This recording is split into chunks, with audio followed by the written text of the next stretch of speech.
Earth's gravitational acceleration एक important topic आहे.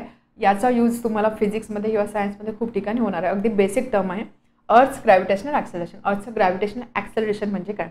आता आपण लास्ट टॉपिकमध्ये बघितला अर्थ्स ग्रॅव्हिटेशनल फोर्स. ज्यावेळेस आपण ग्रॅव्हिटेशनल फोर्स कॅल्क्युलेट करतो त्यामध्ये एक ऑब्जेक्टचा अर्थ असेल त्या केसमध्ये आपण जो फोर्स असतो त्याला आपण बोलतो अर्थ्स ग्रॅव्हिटेशनल फोर्स. तर हा जो अर्थचा ग्रॅव्हिटेशनल फोर्स असतो अर्थ्स ग्रॅव्हिटेशनल फोर्स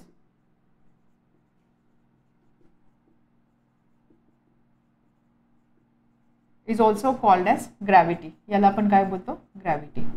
तर बऱ्याचदा तुम्ही ग्रॅव्हिटी हा वर्ड ऐकला असेल किंवा याच्यापुढे सुद्धा तुम्ही ग्रॅव्हिटी हा वर्ड ऐकाल. तर जेव्हा केव्हा ग्रॅव्हिटी हा वर्ड असेल तर लगेच समजून घ्यायचा ग्रॅव्हिटी आहे म्हणजे काय? इट इज रिलेटेड टू अर्थ. अर्थशी रिलेटेड फोर्स तो असणार आहे. ठीक आहे. ही गोष्ट पक्की लक्षात ठेवा की gravity is always limited to earth. फक्त अर्थशी लिमिटेड आहे. ग्रॅव्हिटेशनल फोर्स आणि ग्रॅव्हिटी दोन वेगवेगळ्या टर्म आहे असं पण बोलू शकतो किंवा असं बोलू शकतो ग्रॅव्हिटेशनल फोर्सची एक स्पेशल केस आहे ग्रॅव्हिटी. ग्रॅव्हिटी म्हणजे काय? It is limited to earth only. त्यामुळे ज्यावेळेस अर्थचा ग्रॅव्हिटेशनल फोर्सचा विचार केला जातो त्यावेळेस ग्रॅव्हिटी हा वर्ड यूज केला जातो. अर्थ व्यतिरिक्त दुसरे जर काही ऑब्जेक्ट असेल त्या केसमध्ये ग्रॅव्हिटीचा यूज केला जात नाही. त्यामुळे अर्थ ग्रॅव्हिटेशनल ॲक्सेलरेशन याला अजून असंही बोलता ॲक्सेलरेशन ड्यू टू ग्रॅव्हिटी. ठीक आहे. आता समजलं ॲक्सेलरेशन ड्यू टू ग्रॅव्हिटी म्हणजे काय? Because it is related to earth म्हणून इथे ग्रॅव्हिटी हा वर्ड आलेला आहे. It is called as acceleration due to gravity. आणि जो आपण दाखवतो विथ लेटर जी. जी या लेटरने आपण दाखवतो स्मॉल जी.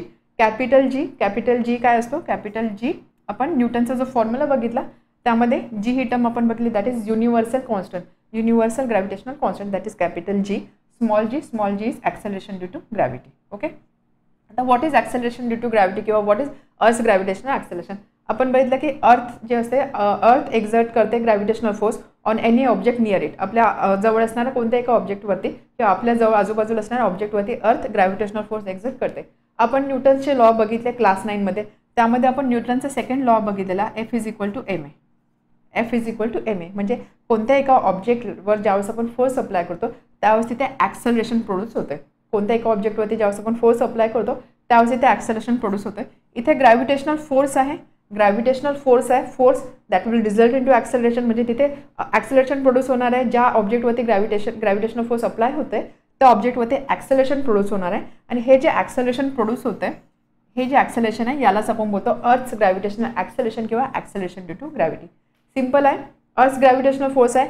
एखादा ऑब्जेक्ट आहे या ऑब्जेक्टवरती अर्थ काही ग्रॅव्हिटेशनल फोर्स एक्झर्ट करतोय.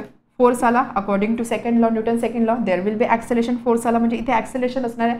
हा ऑब्जेक्ट ॲक्सेलरेट होणार आहे आणि ही जी अमाऊंट आहे किंवा ह्या ऑब्जेक्टमध्ये होणारे जे ॲक्सेलरेशन असतं यालाच आपण बोलतो acceleration due to gravity or earth's gravitational acceleration which is denoted by letter G. समजला? फोर्स आणि त्यानंतर ॲक्सेलरेशन. आता आपण बघितलं ॲक्सेलरेशन स्केलर क्वांटिटी आहे का वेक्टर क्वांटिटी आहे?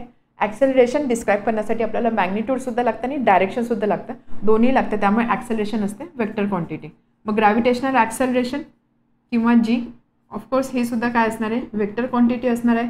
वेक्टर क्वांटिटी आहे याची डायरेक्शन कोणती असणार आहे? ग्रॅव्हिटेशनल फोर्स कोणत्या डायरेक्शनमध्ये ॲक्ट होतो? ग्रॅव्हिटेशनल फोर्स हा नेहमी डाऊनवर्ड ॲक्ट होतो किंवा असं आपण बोलू शकतो towards centre of earth. Right.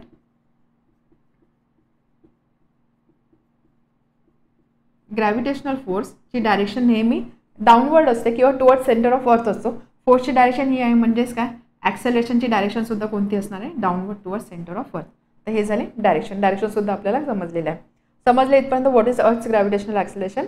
ज्यावेळेस अर्थ एखाद्या ऑब्जेक्टवरती ग्रॅव्हिटेशनल फोर्स एक्झर्ट करतो त्यावेळेस according to Newton second law आपण असं बोलू शकतो की त्या ऑब्जेक्टमध्ये ॲक्सेलरेशन प्रोड्यूस होणार आहे. हे ॲक्सेलरेशन कशामुळे प्रोड्यूस होतं? बिकॉज ऑफ अर्थ्स ग्रॅव्हिटेशनल फोर्समुळे प्रोड्यूस होतं म्हणून त्याला बोलता अर्थ्स ग्रॅव्हिटेशन ॲक्सेलरेशन. आणि ज्यावेळेस अर्थचा ग्रॅव्हिटेशनल फोर्स आपण कन्सिडर करतो त्यावेळेस तिथे आपण बोलतो ग्रॅव्हिटी. म्हणून याला अजून असंही बोलता acceleration due to gravity. Acceleration due to gravity आपण स्मॉल जीने दाखवतो. This is vector quantity. Direction कोणती असते? Again same as that of gravitational force that is towards centre of earth or downward direction. Okay. ही G G आहे ही जीची एक आपण स्टँडर्ड व्हॅल्यू कन्सिडर करतो. तुम्ही बऱ्याचशा एक्झाम्पल ज्यावेळेस तुम्ही सायन्समध्ये काही एक्झाम्पल सॉल्व्ह करता त्यावेळेस जीची व्हॅल्यू आपण घेतो 9.8 मीटर पर सेकंड स्क्वेअर. आठवत असेल तुम्हाला?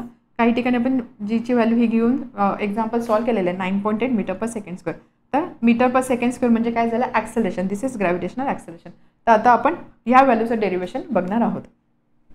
So value of G on the surface of earth. जीची व्हॅल्यू कशी कॅल्क्युलेट करायची on the surface of earth. So value of G और gravity acceleration due to gravity और gravitational acceleration, value of G on the surface of earth. He value आता आपण कशी calculate करणार. Surface of earth आपण एक असा स्पियर कन्सिडर करूया. ठीक आहे, अर्थ आहे, अर्थच्या सरफेसवरती एखादा ऑब्जेक्ट आहे. फॉर एक्झाम्पल मी असं कन्सिडर करते, असा इथे काही एक ऑब्जेक्ट आहे एवढ्या हाईटचा, अर्थ आहे. अर्थची ही असणार आहे रेडियस. आता इथे आपण काय करतोय, अर्थला एक स्पियर कन्सिडर करतोय, त्यामुळे आपण काय करतोय, एक आर ही अर्थची रेडियस कन्सिडर करतो. बट ॲक्च्युअलमध्ये अर्थ एक्झॅक्ट स्पियर नाही आहे, त्यामुळे ही जी रेडियस असते ही रेडियस व्हॅरी होत असते. रेडियसची व्हॅल्यू प्रत्येक ठिकाणी सारखीच असेल असं नाही, बट आपण असं ॲझ्युम करतो की अर्थ एक स्पियर आहे आणि त्याची रेडियस आपण कन्सिडर करतो आर. अर्थची रेडियसची व्हॅल्यू आपण बघितली, R is equal to 6400 kilometre. खूप हाय व्हॅल्यू आहे, त्यामुळे जर मी इथे एक ऑब्जेक्ट कन्सिडर केला आणि हा अर्थचा सेंटर आहे, यामध्ये असणारा डिस्टन्स किती असणार आहे, हे डिस्टन्स असणार आर प्लस सपोज हे डिस्टन्स आहे X, R plus X, but ही व्हॅल्यू आहे 6400 किलोमीटर.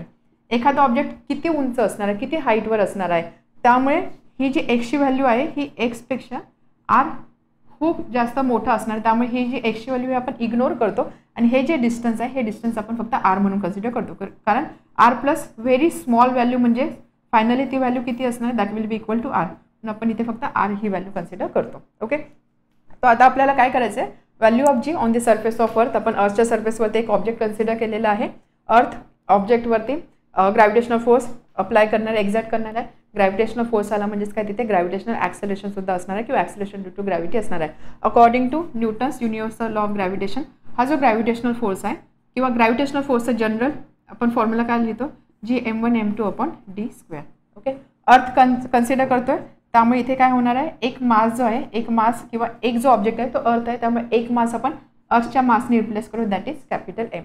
ओके, सो जी तसंच असणार आहे, एक मास असणार आहे एम, आणि जो दुसरा ऑब्जेक्ट आहे ना त्याचा आपण मास कन्सिडर करूया small M. Okay, so Gm into M upon D काय असणार आहे, डी म्हणजे जसे इथे एक्सप्लेन केलं, डी काय असणार आहे, आपण आर किंवा अर्थच्या रेडियस एवढी कन्सिडर करूया अपॉन आर स्क्वेअर. ठीक आहे, इथे आपण मेन्शन करूया, let M be mass of object on the surface आणि capital M is mass of अर्थ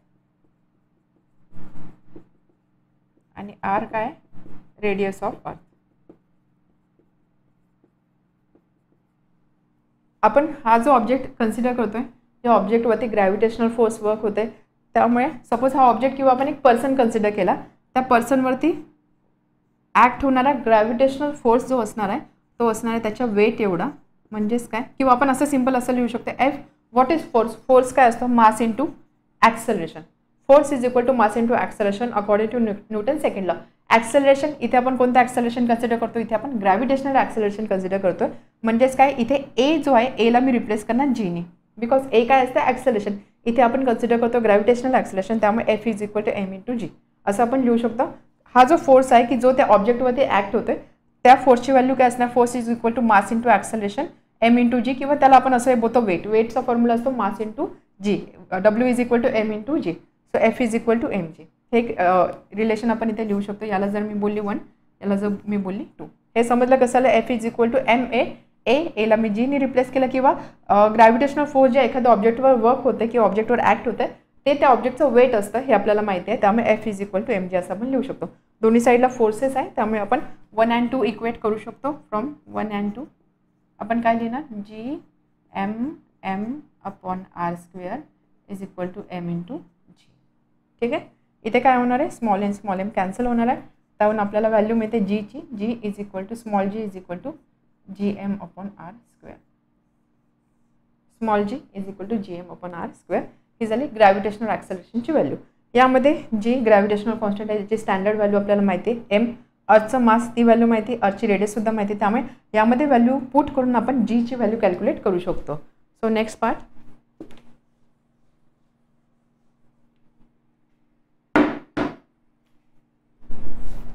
therefore G is equal to capital जीची व्हॅल्यू असते 6.67 इंटू 10⁻⁻11. त्यानंतर अर्थचा मास आपण कन्सिडर करतो 6 इंटू 10^24 आणि त्यानंतर रेडियस असते 6400 किलोमीटर किंवा 6.4 × 10^6 स्क्वेअर. सगळ्या व्हॅल्यूज माहिती आहे. कॉन्स्टंट नंबर असणार आहे, ज्यावेळेस तुम्ही कॅल्क्युलेट कराल त्यावेळेस ही व्हॅल्यू येते 9.77 metre per second square. 9.77 metre per second square म्हणजे काय, अर्थवरती कोणता जर एखादा ऑब्जेक्ट असेल ऑन द सरफेस ऑफ अर्थ त्यासाठी ग्रॅव्हिटेशनल ॲक्सेलरेशनची व्हॅल्यू नेहमी असते 9.77 metre per second square. Formula बघा काय आपल्याला मिळाला, G = Gm/r². ही जी व्हॅल्यू ऑफ G आहे ही कशावर डिपेंडंट आहे, ग्रॅव्हिटेशनल कॉन्स्टंटवर. जी एक स्टँडर्ड व्हॅल्यू आहे. अर्थचं माससुद्धा कॉन्स्टंट आहे किंवा ग्रॅव्हिटेशनल कॉन्स्टंट स्टँडर्ड आहे. ही व्हॅल्यू स्टँडर्ड आहे, कॉन्स्टंट आहे. ही व्हॅल्यूसुद्धा स्टँडर्ड आहे किंवा कॉन्स्टंट आहे. म्हणजेच काय, ही जीची जी व्हॅल्यू आहे, तुम्ही ऑब्जेक्टचं मास काही पण ठेवा, m = 10 kg ठेवा, m = 100 kg ठेवा, m = 1 ग्रॅम ठेवा, काही जरी तुम्ही मास ठेवलं, फॉर्म्युला या एमवर डिपेंड करतच नाही आहे. Formula is independent of mass of object. ऑब्जेक्टच्या मासवर तो डिपेंड करतच नाही आहे. त्यामुळे ही जी व्हॅल्यू आहे ही व्हॅल्यू नेहमी आपल्याला एक कॉन्स्टंट व्हॅल्यू मिळते. त्यामुळे अर्थवरती एखाद्या पर्टिक्युलर पॉईंटला तुम्ही कोणताही ऑब्जेक्ट ठेवा, कोणत्याही मासचा ऑब्जेक्ट ठेवा, त्या केसमध्ये जीची व्हॅल्यू ही नेहमीच सेमच असणार आहे. म्हणजे त्या कोणत्याही ऑब्जेक्टवरती 10 kg, 100 kg, 1 ग्रॅम कोणता जरी ऑब्जेक्ट जरी आपण कन्सिडर केला, त्या ऑब्जेक्टवर असणारं ॲक्सेलेरेशन किंवा ॲक्सेलेरेशन ड्यू टू ग्रॅव्हिटी आहे हे नेहमी सेम किंवा कॉन्स्टंट असणार आहे. जी व्हॅल्यू आपल्याला मिळाली 9.77 मीटर पर सेकंड स्क्वेअर. हे आपण कसं कन्सिडर करतो, ज्यावेळेस ऑब्जेक्ट अर्थच्या सरफेसवर असेल. बट यामध्ये ही गोष्ट लक्षात ठेवा की आपण काय करतोय, एका पर्टिक्युलर लोकेशनसाठी कन्सिडर करतोय. एका पर्टिक्युलर लोकेशनसाठी किंवा एका पर्टिक्युलर पॉईंटवर जर मी असे ऑब्जेक्ट ठेवले, या प्रत्येक ऑब्जेक्टसाठी जीची व्हॅल्यू सेमच असणार. का सेम असणार, कारण जीमध्ये मासचा कुठे उल्लेखच नाही आहे. हा जो सेकंड ऑब्जेक्ट आहे, सेकंड ऑब्जेक्टच्या मासवरती याची डिपेंडन्सी नाही आहे. त्यामुळे एका पर्टिक्युलर पॉईंटसाठी किंवा एका पर्टिक्युलर जागेसाठी ही जीची व्हॅल्यू, त्या ठिकाणी जर मी कोणता जरी ऑब्जेक्ट जरी ठेवला, त्या प्रत्येक ऑब्जेक्टवरती सेम ग्रॅव्हिटेशनल ॲक्सेलरेशन वर्क होणार आहे. So this is value of G. असं आपण बोलू शकतो की ऑब्जेक्टचा मास काय किंवा ऑब्जेक्टची प्रॉपर्टी काय त्यावरती ही जीची व्हॅल्यू डिपेंडंट नाही आहे. सो हे होतं अबाउट ग्रॅव्हिटेशनल ॲक्सेलरेशन.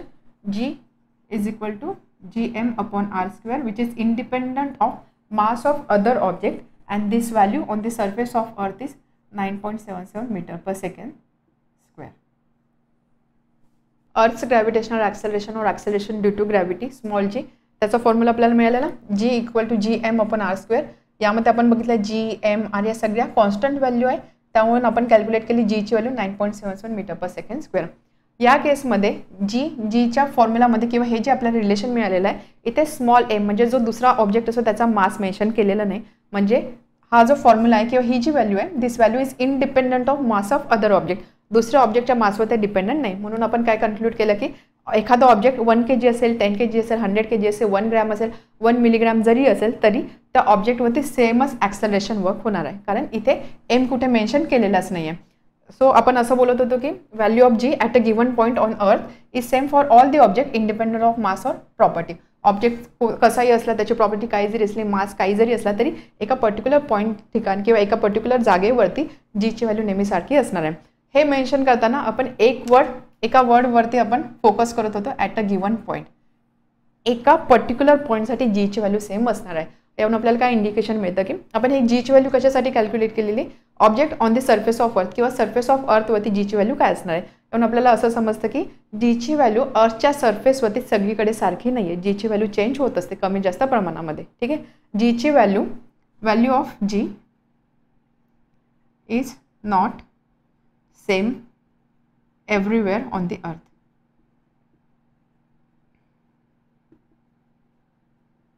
ठीक आहे. म्हणजे सपोज आता मी इथे उभी आहे, माझ्यावरती जो ग्रॅव्हिटेशनल ॲक्सेलरेशन वर्क होते, जी व्हॅल्यू वर्क होते, तीच व्हॅल्यू जर सपोज मी नॉर्थ पोलवरती जाऊन उभी राहिली त्यावेळेस वर्क होईल असं नाही. त्यावेळेस माझ्यावरती वेगळे ॲक्सेलरेशन वर्क होणार आहे. म्हणजेच काय, जीची व्हॅल्यू ही प्रत्येक ठिकाणी अर्थच्या सरफेसवरती सेम नसते. मग ती सेम कशी नसते ते आपल्याला चेक करायचं आहे. त्याचं जीचं व्हेरिएशन कसं होतं ते आपल्याला चेक करायचं आहे. So next topic is variation of G, variation of gravitational acceleration.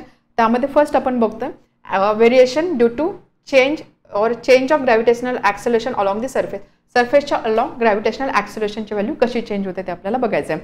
आपण ज्यावेळेस ही व्हॅल्यू कॅल्क्युलेट केलेली G = Gm/r², त्यावेळेस आपण काय म्हणत होतो की आपण अर्थ जो आहे, अर्थ असं एक स्पिअरच्या फॉर्ममध्ये कन्सिडर करत होतो. अर्थला आपण स्पेरिकल शेपमध्ये कन्सिडर करत होतो.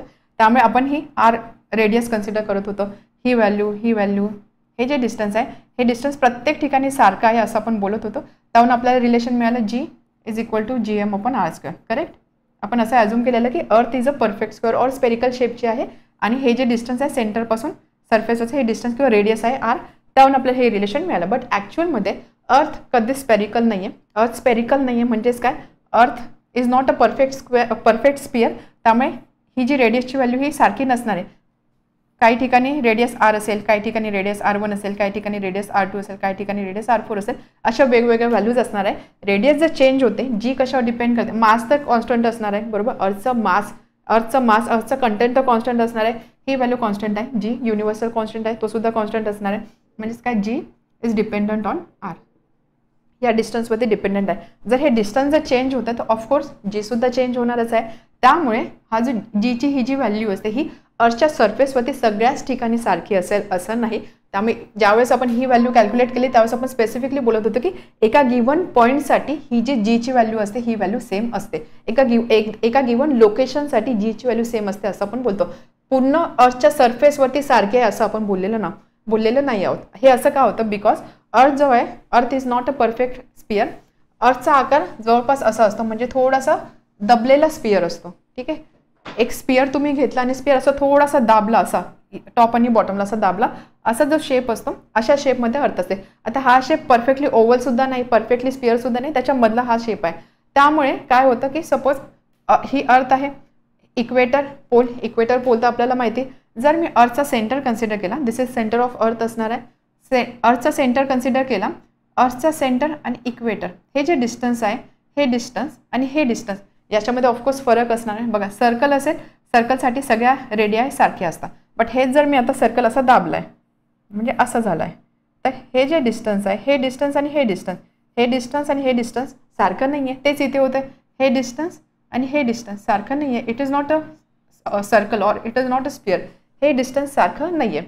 आपण बघितलं G is directly proportional to 1/r². इथे जर तुम्ही बघितलं, सपोज RE हे डिस्टन्स मी कन्सिडर केलं अर्थच्या सेंटरपासून इक्वेटरचं RE, आणि पोलसाठी जर मी डिस्टन्स कन्सिडर केला RP. यामध्ये कोणतं डिस्टन्स तुम्हाला मोठं दिसतंय, असा दबला गेलेला आहे. त्यामुळे ऑफकोर्स हे थोडंसं आडवं झालेलं आहे, त्यामुळे हे डिस्टन्स जास्त असणार आहे याच्यापेक्षा. RE is greater than RP, right. RE is greater than RP, समजते. G is directly proportional to 1/r². त्यामुळे काय होणार आहे, जर मी इथे इक्वेटरच्या इथे असणारा जर मी ग्रॅव्हिटेशनल ॲक्सेलरेशन G ने दाखवलं आणि पोलच्या इथे असणारं ग्रॅव्हिटेशनल ॲक्सेलरेशन जर मी GP ने दाखवलं, G आणि GP, G आणि R याच्यामध्ये इन्व्हर्स रिलेशन आहे. G is inversely proportional to r². त्यामुळे जर RE ग्रेटर दॅन RP असेल, RE जर मोठा असेल तर GE काय असणार आहे, लहान असणार आहे. GE लहान असणार आहे आणि GP मोठा असणार आहे. म्हणजेच काय, gravitational acceleration at pole is greater than gravitational acceleration at equator. Gravitational acceleration at pole याला जर मी GP बोलली, ही व्हॅल्यू इक्वेटरच्या ठिकाणी असणाऱ्या ग्रॅव्हिटेशनल ॲक्सेलरेशनपेक्षा मोठी असणार आहे. म्हणजे या ठिकाणी एखादा ऑब्जेक्ट जर तुम्ही ठेवलं इक्वेटरवरती, त्यावर ॲक्ट होणारा ग्रॅव्हिटेशनल ॲक्सेलरेशन याच्या कंपॅरिझनमध्ये, सेम ऑब्जेक्ट ज्यावेळेस तुम्ही पोलवर ठेवा त्याच्या कंपॅरिझनमध्ये इथे ॲक्ट होणाऱ्या ग्रॅव्हिटेशनल ॲक्सेलरेशनची व्हॅल्यू कमी असणार आहे. ठीक आहे. तर त्या व्हॅल्यूज कॅल्क्युलेट केलेल्या आहे. सो इथे इक्वेटरवरती व्हॅल्यू येते 9.78 मीटर/सेकंड स्क्वेअर आणि त्यानंतर पोलवरती व्हॅल्यू येते 9.832 metre per second square. GP is greater than GE. GP is greater than G. इथे आपल्याला दिसतच आहे ही व्हॅल्यू याच्यापेक्षा जास्त आहे. आणि जसं जसं तुम्ही खाली येणार, जसं जसं पोलपासून तुम्ही इक्वेटरकडे येणार, तसं तसं ही व्हॅल्यू चेंज होणार आहे. मॅक्झिमम येते इथे पोलला आणि मिनिमम येते इथे इक्वेटरला. ओके, या व्हॅल्यूसुद्धा इथे मेन्शन केलेलं आहे. त्यामुळे सपोज जर मी इक्वेटरवर जाऊन उभी राहिली, आपण काय म्हणतो वेट म्हणजे काय, W आपण बोलतो W is equal to m/g. ठीक आहे. G काय असतं, ग्रॅव्हिटेशनल ॲक्सेलरेशन. सपोज मी इक्वेटरवर जाऊन उभी राहिली, इक्वेटरवरती माझा मास किंवा बॉडीचं कंटेंट तर फिक्सच असणार आहे बरोबर. म्हणजेच काय, W कशावरती डिपेंड करतोय, G वरती डिपेंड करतोय. W या केसमध्ये सपोज जर आपण एक पर्सन किंवा एक ऑब्जेक्ट कन्सिडर केला, त्याचा मास तर कॉन्स्टंट असणार, त्याचा कंटेंट सेमच असणार आहे. सो W कशावर डिपेंड करतो, G वर डिपेंड करतो, वेट G वर डिपेंड करतो. त्यामुळे जर मी इक्वेटरला जाऊन उभी राहिली आणि नंतर जर मी जाऊन पोलला उभी राहिली, तर इक्वेटरवरती माझं वेट कमी दिसणार आहे, कारण Gची व्हॅल्यू कमी आहे, त्यामुळे माझं वेट कमी असणार आहे. ते जर मी पोलवर जाऊन उभी राहिली त्या ठिकाणी Gची व्हॅल्यू जास्त आहे, म्हणजेच काय, माझं वेट इथे जास्त दिसणार आहे. So weight is maximum, weight is minimum, आणि जसं जसं तुम्ही खाली याल त्याच्या इन बिटवीन तुमचे वेट्स तुम्हाला दिसणार आहे. सो थोडक्यात कन्क्लुजन काय, on the surface of earth value of G is not same. On the surface of earth value of G is not same. At given point on the surface of earth value of G is same. एका particular पॉईंटवरती कोणत्याही ऑब्जेक्टसाठी value of G सारखी असणार आहे, but अर्थच्या सर्फेसवरती value of G सारखी नसते. यामध्ये एवढं लक्षात ठेवा की ही फिगर लक्षात ठेवा की अर्थ अशा शेपचं असतं, नॉट अ परफेक्ट स्पियर. त्यामुळे ही रेडियस जास्त असणार आहे. रेडियस जास्त आहे म्हणजे जी ऑब्व्हियसली कमी असणार आहे, त्यामुळे इथे जीची व्हॅल्यू कमी असते, इथे जीची व्हॅल्यू जास्त असते. आपण मॅक्झिमम मिनिमम कन्सिडर करतोय, सो इथे जीची मॅक्झिमम व्हॅल्यू असणार, इथे मिनिमम असणार आहे. त्यानंतर व्हॅल्यू अशी इथे पोलपासून खाली येताना व्हॅल्यू अशी कमी कमी होत जाते. त्यामुळे जरी आपण वेट जरी कन्सिडर केलं W = mg, त्यामुळे इथे वेट मॅक्झिमम असणार आहे, इथे वेट मिनिमम असणार आहे. तर अशा पद्धतीने सर्फेस ऑफ अर्थवरती व्हॅल्यू ऑफ जी चेंज होते, change along the surface. Variation in G with change in height. जशी हाईट चेंज होते तसे व्हॅल्यू ऑफ जीवर काय इफेक्ट पडतो ते आपल्याला चेक करायचं आहे. आपण टॉपिक डिस्कस करतोय gravitational acceleration or acceleration due to gravity small g. त्यामध्ये आपण बघितलं सगळ्यात आधी की जीची आपण एक व्हॅल्यू कॅल्क्युलेट केली on the surface of earth. मग आपण बघितलं की ही जी व्हॅल्यू आहे जीची value along the surface of अर्थ सारखी राहते का. तर आपण कन्क्लूड केलं की अर्थच्या सर्फेसच्या अलॉंग जीची व्हॅल्यू सारखी नाही आहे, जीची व्हॅल्यू चेंज होत असते. ठीक आहे. त्यामध्ये आपण बघितलं की जसं पोलवरती जीची व्हॅल्यू मॅक्झिमम असते, इक्वेटरवरती जीची व्हॅल्यू मिनिमम असते. हे आपण सर्फेसच्या अलॉंग चेक केलं. आता नेक्स्ट केस आपल्याला बघायचे variation in G with height.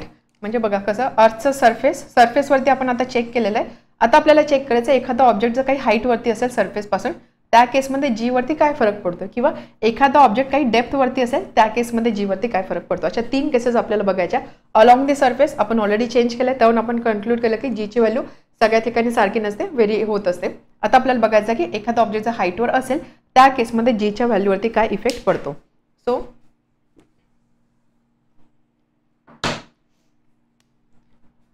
F is equal to आपण म्हणतो F is equal to G m1 m2 upon distance square और आर स्क्वेअर असं आपण बोलतो. यामध्ये एक ऑब्जेक्ट म्हणजे आपण अर्थ कन्सिडर करतोय आणि दुसरा ऑब्जेक्टचा मास आपण m कन्सिडर करतोय. त्याच पद्धतीने आपण लिहितो F is equal to mg. ठीक आहे. Force equal to mass into acceleration gravitational acceleration. त्यामुळे ज्यावेळेस मी हे दोन्ही कम्पेअर करेल m आणि m कॅन्सल होणार, त्यामुळे आपल्याला मिळत आहे इथेच करूया आपण therefore m upon R square is equal to mg. यामध्ये m आणि m कॅन्सल होतं, त्यामुळे आपल्याला g ची व्हॅल्यू मिळते g is equal to gm upon R square. हे आपण ऑलरेडी डिराईव्ह केलेलं आहे. ठीक आहे. यामध्ये अर्थसाठी m कॉन्स्टंट असणार आहे, g सुद्धा कॉन्स्टंट असणार आहे. चेंज कशामध्ये असेल, जसं आपण हाईट किंवा एखाद्या ऑब्जेक्टची आपण हाईट कन्सिडर करतो म्हणजे डिस्टन्स अर्थपासूनचा चेंज होणार आहे. म्हणजेच काय, जी जो आहे जीचं डिपेंडन्सी कशावरती आहे, आरवरती आहे. So g is inversely proportional to R square और g is directly proportional to 1 upon R square. हे रिलेशन आपण डिराईव्ह केलेलं. आता आपल्याला बघायचं ही जी g ची व्हॅल्यू आहे ही विथ हाईट कशी चेंज होते. विथ हाईट कशी चेंज होते म्हणजे सपोज जर मी असं अर्थ कन्सिडर केले, ही असणार आहे radius, right. This is radius. अर्थच्या सर्फेसवरती एखादा ऑब्जेक्ट आहे ॲट सम हाईट. जर तो ऑब्जेक्ट मी ह्या हाईटवरती कन्सिडर केला, एच्या हाईटवरती कन्सिडर केला. ठीक आहे. ऑब्जेक्ट मी ह्या हाईटवरती कन्सिडर केला. आता g is inversely proportional to 1 upon R square. R म्हणजे काय असतं, आर म्हणजे अर्थचं सेंटर आणि ऑब्जेक्टचं सेंटर याच्यामध्ये असणार डिस्टन्स, किंवा अर्थचं सेंटर ऑफ मास आणि ऑब्जेक्टचं सेंटर ऑफ मास याच्यामध्ये असणार डिस्टन्स असतं small R. So small R is equal to R plus H, right. यामध्ये रेडियस ऑफ अर्थ कॉन्स्टंट आहे. जशी हाईट वाढेल तशी आरची व्हॅल्यू सुद्धा वाढणार आहे, बरोबर. जशी हाईट वाढेल तशी आरची व्हॅल्यू सुद्धा वाढणार आहे. त्यामुळे जर आपण ऑब्जेक्टची हाईट जर वाढवली, म्हणजे ऑब्जेक्ट इथे होता, आता ऑब्जेक्ट इथे ठेवला, हाईट जर वाढवली, डिस्टन्स वाढणार आहे, आर वाढणार आहे. आर वाढतेच म्हणजे काय, इनवर्स रिलेशन म्हणजे जी काय होणार आहे, कमी होणार आहे. म्हणजेच काय, जशी जशी हाईट वाढते तसं डिस्टन्स वाढते, आर वाढते. म्हणजेच काय, आरचा स्क्वेअर आहे इथे, म्हणजेच आर स्क्वेअरची व्हॅल्यू सुद्धा वाढते. आर स्क्वेअरची व्हॅल्यू वाढते, इनवर्स रिलेशन आहे. म्हणजेच काय, जीची व्हॅल्यू काय होते, कमी होते. समजलं. सो जशी हाईट वाढेल with increase in height value of G will decrease. Height वाढेल तशी जीची व्हॅल्यू कमी होणार. आणि अगदी लॉजिकल आहे बघा. जी म्हणजे काय, ग्रॅव्हिटेशनल ॲक्सेलरेशन आहे, अर्थचं ग्रॅव्हिटेशनल ॲक्सेलरेशन आहे. जसं जसं तुम्ही अर्थपासून दूर जात तसं अर्थचा ग्रॅव्हिटेशनल इन्फ्लुएन्स कमी होणार आहे, अर्थचा प्रभाव कमी होणार आहे, ग्रॅव्हिटेशनचा प्रभाव कमी होणार आहे. बघा काय सांगते, लॉजिकली आपण विचार जर केला, जसं आपण अर्थपासून दूर जातोय तसं ग्रॅव्हिटेशनल इन्फ्लुएन्स कमी होणार आहे, अर्थचा प्रभाव कमी होणार आहे, ग्रॅव्हिटेशनल फोर्स कमी होणार आहे. म्हणजेच काय, ग्रॅव्हिटेशनल ॲक्सेलरेशन कमी होणार आहे. म्हणजे हाईट जशी वाढली, जसं आपण दूर जातो तसं जीची व्हॅल्यू कमी होते. ठीक आहे. हे तुम्हाला लक्षात ठेवायचं. बट जर तुम्ही प्रॅक्टिकली विचार केला, आर म्हणजे असते अर्थची रेडियस, ज्याची व्हॅल्यू असते 6400 किलोमीटर. ठीक आहे. सपोज मी एखादा ऑब्जेक्ट कन्सिडर केला एक ऑब्जेक्ट आहे, आता आपण त्यामध्ये आपण एक्झाम्पल घेऊ. एखादा पर्सन कन्सिडर केला, एखादा व्यक्ती आहे, तो इथे उभा आहे. त्या पर्सनची हाईट किती असणार आहे, किती जास्त असणार आहे, हे जे डिस्टन्स असतं R is equal to R plus H. ठीक आहे, त्या पर्सनची हाईट जर मी कन्सिडर केली, ही व्हॅल्यू आहे 6400 किलोमीटर. ही हाईट असणार आहे काही मीटरमध्ये. ज्यावेळेस मी याची ॲडिशन करेल, ही व्हॅल्यू एवढी स्मॉल आहे की ही व्हॅल्यू आपण इग्नोर केली तरी चालणार आहे. म्हणजे r is equal to capital आरच असणार आहे. R is equal to capital आरच असणार आहे. त्यामुळे ह्या व्हॅल्यूची हाईटचा एवढा फरक पडत नाही आहे. इवन एखादा पर्सन सोडा, एखादा आपण एरोप्लेन कन्सिडर केलं. एरोप्लेन काही हाईटवरती आहे, लेट्स से 8 किलोमीटर 10 किलोमीटर हाईटवरती आहे. जरी हे डिस्टन्स जरी आपण एचची व्हॅल्यू 8 किलोमीटर और 10 किलोमीटर कन्सिडर केली, R equal small R is equal to R plus H. 6400 kilometre plus 10 suppose, म्हणजे हे होणार 6410 किलोमीटर. याचा मला स्क्वेअर करायचा आहे, त्याचा इन्व्हर्स घ्यायचा आहे. म्हणजेच काय, जीची व्हॅल्यू खूप जास्त अफेक्ट होणार नाही आहे. हे एक्झाम्पल आपण एरोप्लेनचं घेतलं. इव्हन माउंट एव्हरेस्ट जर मी कन्सिडर केला, माउंट एव्हरेस्टची हाईट 8.8 किलोमीटर अप्रॉक्सिमेटली 8.8 किलोमीटर एवढी हाईट जर मी कन्सिडर केली. अर्थची रेडियस आहे 6400 किलोमीटर. या रेडियसच्या कंपॅरिझनमध्ये ही हाईट किती स्मॉल आहे, बरोबर. या रेडियसच्या कंपॅरिझनमध्ये ही हाईट खूप स्मॉल आहे. म्हणजे तुम्ही पृथ्वी जरी अर्थ जरी कन्सिडर केलं, त्याच्यावरचं माउंट एव्हरेस्ट म्हणजे एकदम छोटंसं असं एकदम छोट्या कमी हाईटचे काहीतरी पार्टिकल असणार आहे. त्यामुळे ह्या केसमध्ये सुद्धा ही जी व्हॅल्यू आहे, ही व्हॅल्यू एच ज्यावेळेस मी ॲड करेल तर एवढा विशेष फरक इथे पडणार नाही आहे.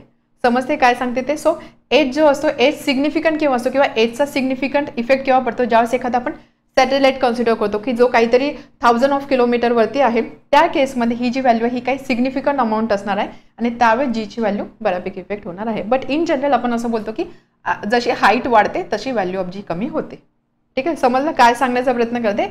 एज जी असते, हाईट जी असते, अर्थची रेडियस एवढी जास्त आहे की इथे तुम्ही माउंट एव्हरेस्ट म्हणा, एखादा एरोप्लेन घ्या, ते जे डिस्टन्स असेल ते डिस्टन्स या रेडियसच्या कंपॅरिझनमध्ये खूप कमी असणार आहे. त्यामुळे ॲडिशन जरी केली तरी विशेष त्याचा फरक पडत नाही. त्यामुळे बऱ्याच वेळेस आपण जसं त्या एक्झाम्पलमध्ये आपण बघितलं, distance D is equal to आपण रेडियस ऑफ अर्थ कन्सिडर करतो. कारण आर प्लस जे काही डिस्टन्स असणार आहे, एच ही व्हॅल्यू एवढी छोटी आहे की ही व्हॅल्यू आपण इग्नोर केली तरी चालणार आहे. बट ज्यावेळेस आपण सॅटेलाइट वगैरे कन्सिडर करतो, ते काही 1000 ऑफ किलोमीटरच्या हाईट्सवरती असतात, त्यावेळेस हे आपण इथे ॲडिशन करून आपल्याला तो फरक इथे जाणवतो. सो एक लक्षात ठेवा की जशी हाईट वाढेल तसं ग्रॅव्हिटेशनल ॲक्सेलरेशन कमी होणार आहे. का? कारण इन्व्हर्स रिलेशन आहे इथे. किंवा आपण असे बोलू शकतो, जसं जसं अर्थपासून दूर जातोय तसं इन्फ्लुएन्स कमी होते. इन्फ्लुएन्स कमी होते म्हणजेच काय, ॲक्सेलरेशन सुद्धा कमी होणार आहे. Third, change with depth.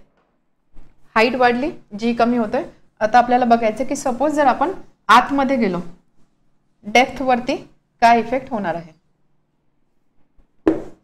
आता लॉजिकली आपण काय बोलू की हाईट वाढते तर जी कमी होते, बरोबर. डेप्थवरती जातोय आपण, g is equal to GM upon R square.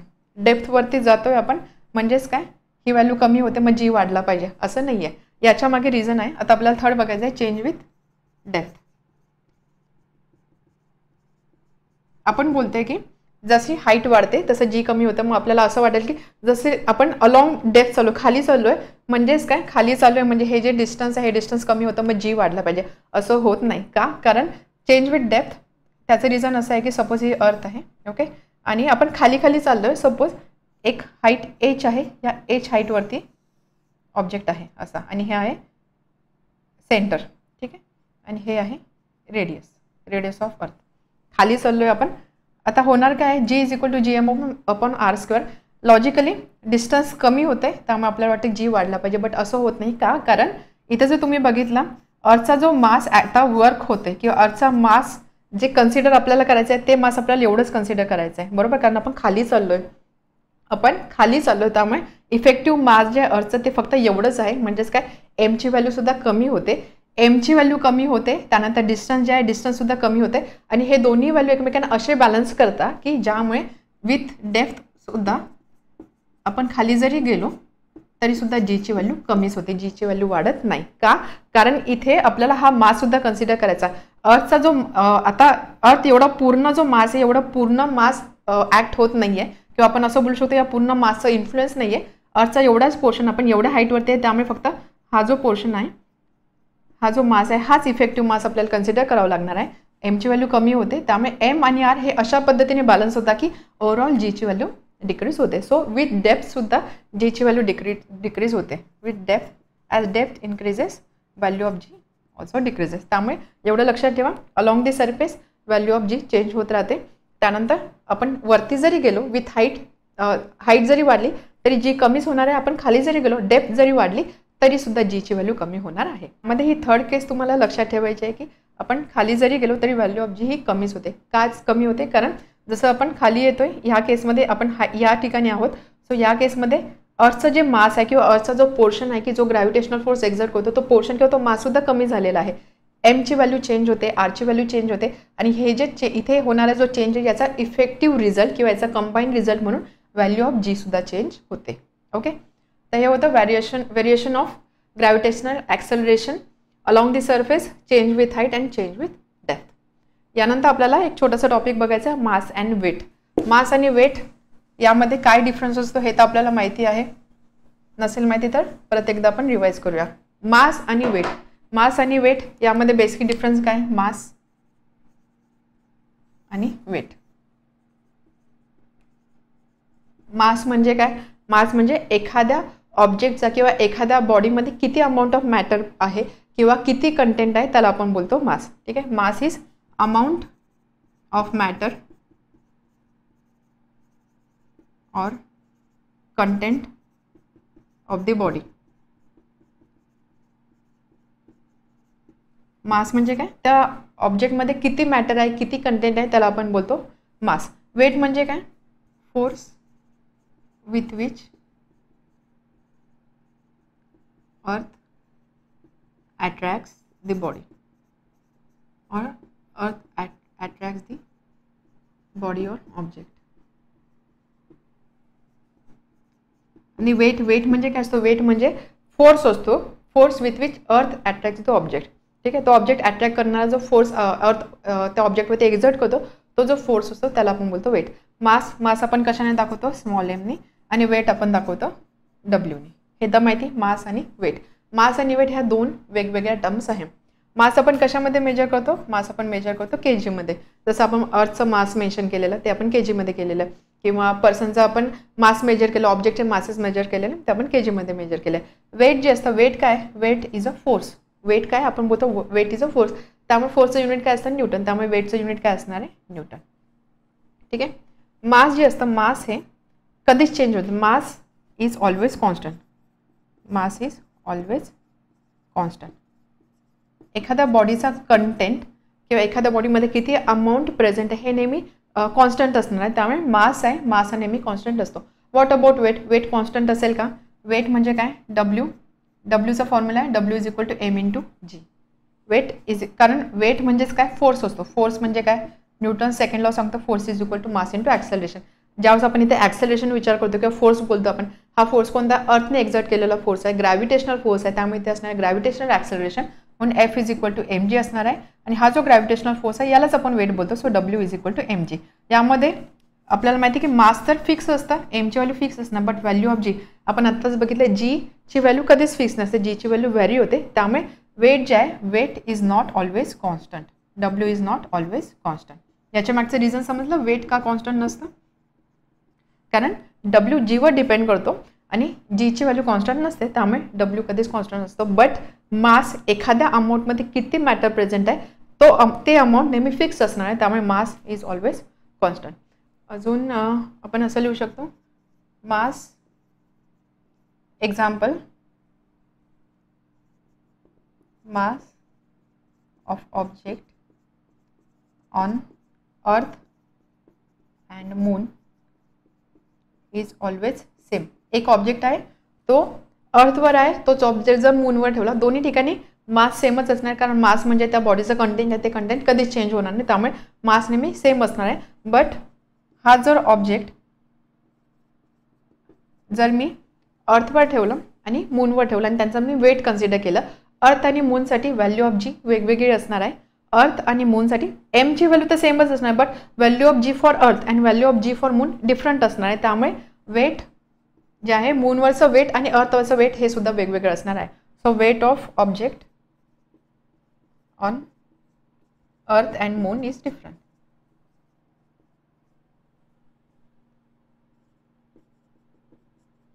अर्थवरती जर मी वेट केलं, त्याचं ऑब्जेक्टचं मूनवर जर मी वेट केलं, ते वेट डिफरंट असणार आहे. सो हे होतं मास आणि वेट याच्यामध्ये असणारा बेसिक डिफरन्स. आता आपण जे स्केलवरती ज्यावेळेस आपण आपलं वेट घेतो, आपण बोलतो की माझं वेट सपोज 60 kg आहे, आपण बोलतो वेट 60 kg आहे, वेट 60 kg आहे. फर्स्ट ऑफ ऑल जर मी वेट कन्सिडर करते तर इथे kg युनिट नको यायला, किंवा जर मी इथे kg बोलते तर हे वेट नको, हे माझं मास पाहिजे. मग जो स्केल असतो किंवा आपण जे वेइंग स्केल कन्सिडर करतो, वेइंग स्केल काय चेक करतो, वेट चेक करतो का मास चेक करतो? ॲक्च्युअलमध्ये वेइंग स्केल आपला मास चेक करतो, आपल्या बॉडीचं कंटेंट चेक करतो, बट प्रॅक्टिसमध्ये आपण ते जे मास आहे त्याला वेट बोलतो. म्हणजे वेइंग स्केलवरती आपण जे मेजर करतो 60 kg, 65 kg, 50 kg, हे काय, हे वेट नाही आहे, हे आपल्या बॉडीचं मास आहे. वेट किती असणार आहे? सपोज जर मी 60 kg माझ्या बॉडीचं मास, जर मी वेइंग स्केलवर उभी राहिली, वेइंग स्केलने नंबर दाखवला 60 kg, हे माझं मास आहे. माझं वेट किती असणार आहे? वेट जर मला कॅल्क्युलेट करायचं असेल तर मला W=mg हा फॉर्म्युला यूज करावा लागेल. जीची जर मी व्हॅल्यू 9.8 कन्सिडर केली, 9.8 मीटर पर सेकंड स्क्वेअर, तर 60 × 9.8 ही जी हा जो नंबर येईल हा नंबर असणार आहे तेवढा न्यूटन, एवढं माझं वेट असणार आहे. त्यामुळे वेइंग स्केलवरती आपण जरी केजी बोलतोय, आपण केजीमध्ये आपण मेजर करतोय, तरी आपण वेट बोलतोय केजीमध्ये मेजर करतो, ते ॲक्च्युअली मास असतो which is measured in KG. ठीक आहे. Solve examples. First, if a person weighs 750 newton on earth, how much would be his weight on moon, giving that moon's mass is 1/81 of that of earth and its radius is 1/3.7 of that of earth. तर आपल्याला सांगितलं एक person आहे, त्याचं अर्थवरचं weight दिलेलं आहे 750 Newton. ठीक आहे, 750 न्यूटन हे अर्थवरचं वेट दिलेलं आहे. तर आपल्याला सांगितलं तो पर्सन जर मूनवर गेला तर मूनवरती त्याचं वेट काय असणार आहे, आणि ते कॅल्क्युलेट करण्यासाठी आपल्याला रिलेशन दिलेलं आहे मास आणि रेडियसमध्ये. म्हणजे अर्थचं मास, मूनचं मास, अर्थची रेडियस आणि मूनची रेडियस याच्यामध्ये असणार रिलेशन दिलेलं आहे. ठीक आहे, क्वेश्चन समजला. त्या पर्सनचं आपल्याला वेट फाइंड करायचं आहे मूनवरती, प्रोव्हाइडेड त्या पर्सनचं अर्थवरचं वेट आपल्याला दिलेलं आहे.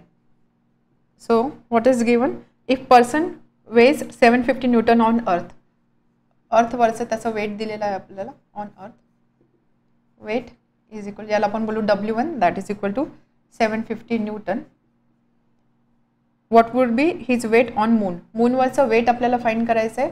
सो लेट वेट बी W2. W2 ची व्हॅल्यू आपल्याला फाइंड करायची आहे. व्हॉट इज गिवन, अजून आपल्याला दिलेलं आहे relation mass, moon's mass is equal to 1/81 of that of mass of earth. आणि second, radius of moon, its radius is 1/3.7 of that of earth, radius of earth. हे relation आपल्याला दिलेलं आहे. So मास आहे, मास आपण दाखवू शकतो. आपण 1 अर्थसाठी यूज करतोय, मूनसाठी 2 नंबर यूज करतोय. सो मून्स मास म्हणजे M2 is equal to 1/81 mass of earth. Mass M ने दाखवतोय आणि त्यानंतर रेडियस R ने दाखवूया.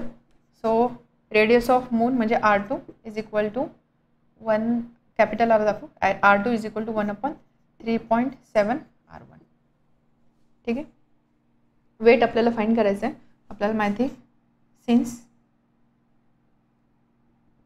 W is equal to mg, therefore W1 upon W2, weight on earth upon weight on moon, that is equal to mg1 upon mg2. बघा person same person आहे म्हणजे त्याचा content, त्याचा मास सारखाच राहणार आहे, त्यामुळे mg1 upon mg2, m आणि m कॅन्सल होणार.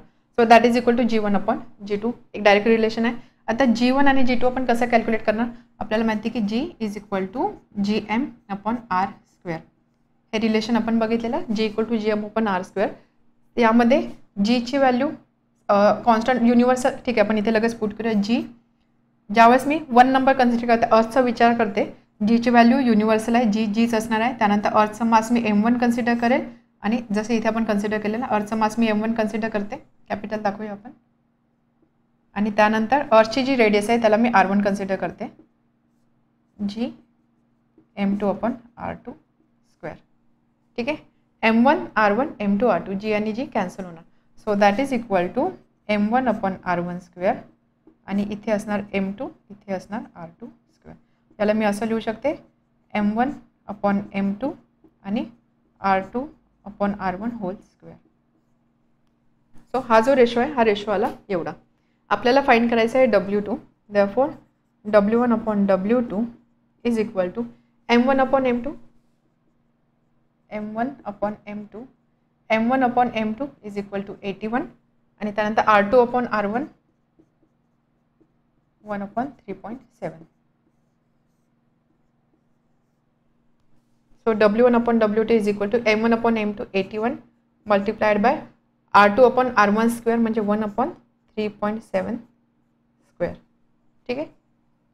W2 therefore W1 दिलेला आहे 750 upon W2 is equal to 81 upon 3.7 square and hence 750 into 3.7 into 3.7 upon 81 is equal to W2. Therefore W2 ची व्हॅल्यू काय असणार आहे आपल्याला याचं कॅल्क्युलेशन करावं लागेल. 3.7 into 3.7 37 चा स्क्वेअर.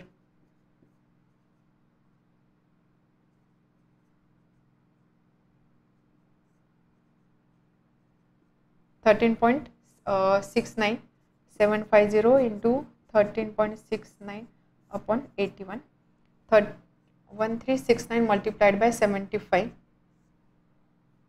So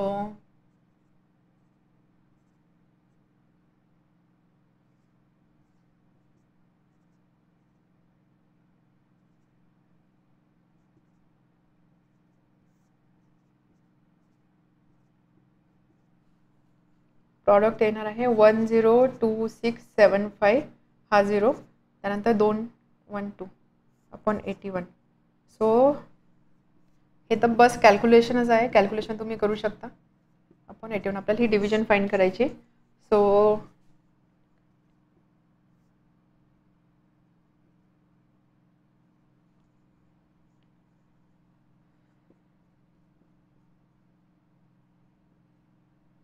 to 162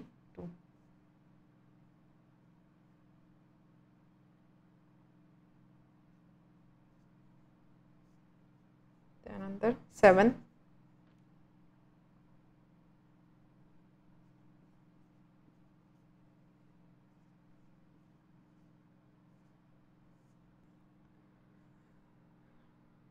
61.5